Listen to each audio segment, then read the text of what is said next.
வணக்கம். இது SS news headlines.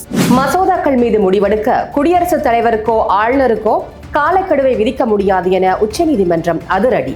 ஆளுநர்கள் காலவரையறையின்றி மசோதாக்கள் மீது முடிவெடுக்காமல் இருக்க முடியாது எனவும், அப்படி செய்தால் நீதிமன்றத்தால் மறு ஆய்வு செய்யப்படலாம் என தெரிவிப்பு.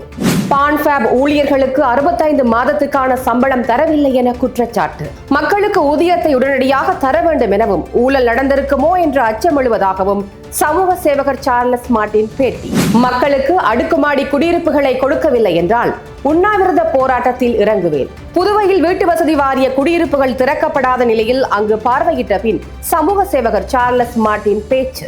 புதுவையில் யார் கோமாளி என்பது 2026 தேர்தலுக்கு பின் தெரிய வரும். ரவுடி அரசை கண்டு மக்கள் அச்சப்படுவதாக சமூக சேவகர் சார்லஸ் மார்டின் கருத்து.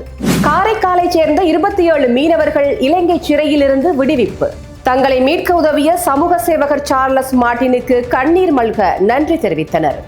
காரைக்காலில் கடல் கொந்தளிப்பில் சிக்கி தத்தளித்த ரோந்து படகு கடற்கரைக்கு வரக்கூடாது என பொதுமக்களுக்கு எச்சரிக்கை.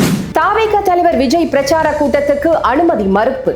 சேலத்தில் டிசம்பர் 4ஆம் தேதி பிரச்சார கூட்டத்தை நடத்த காவல்துறையிடம் அனுமதி கேட்டிருந்த நிலையில் அனுமதி மறுக்கப்பட்டதாக தகவல்.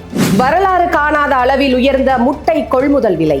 55 ஆண்டு கால தமிழ்நாடு கோழிப்பண்ணை வரலாற்றில் ₹6.10 உயர்வு. குரூப் 1 தேர்வு விடைத்தாள் இணையதளத்தில் வெளியீடு. குரூப் 1 தேர்வு விடைத்தாள் உட்பட பல்வேறு தேர்வுகளுக்கான விடைத்தாள்களை இணையதளத்தில் வெளியிட்டது TNPSC. சபரிமலை ஐயப்பன் கோயில் தங்கம் திருட்டு வழக்கு. தேவசம் போர்டு முன்னாள் தலைவர் பத்மகுமார் கைது. 10வது முறையாக பீகார் முதலமைச்சராக பதவியேற்றார் நிதிஷ்குமார். வாக்குறுதிகளை புதிய அரசு நிறைவேற்றும் என நம்புவதாக தேஜஸ்வி யாதவ் கருத்து.